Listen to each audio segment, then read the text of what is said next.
and I'm just here to plug up the fire hose of disinformation that's been spread over the past few weeks.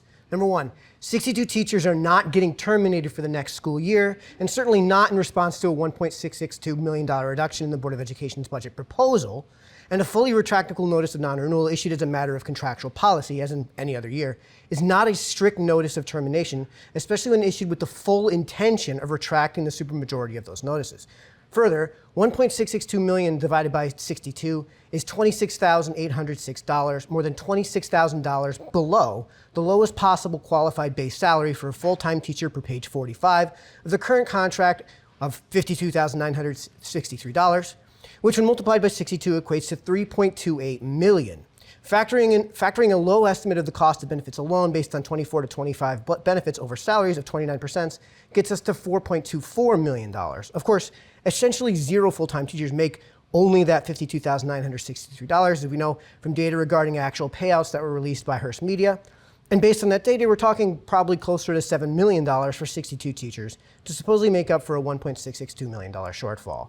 The truth is that the number is probably going to be roughly 15 and almost certainly not more than 20. Two, no statute governs a year-over-year increase in the Board of Education budget, which is what is on the table. 10262J explicitly refers to a reduction in actual budgets, not current proposals, and would painfully obviously not govern a runaway town council bringing, let's say, a $100 quintillion proposal to the Board of Finance. No law or statute was violated at the April 9th Board of Finance budget deliberations. Three, the Board of Finance does have a fiduciary duty to the taxpayers. That's what a fiduciary duty is.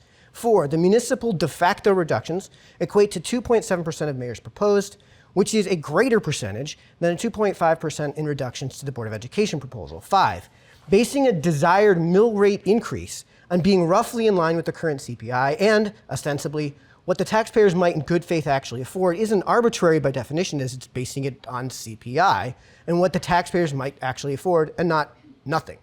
Six, the taxpayers aren't ATMs. They're individual human beings with agency and not automatons whose sole purpose is to be machine forced to vomit up all their cash on demand to the infallible institutions of the Board of Education and the teachers and their unions. To treat the taxpayers as ATMs, as so many have, genuinely and explicitly prescribed, is disgusting. Thank you.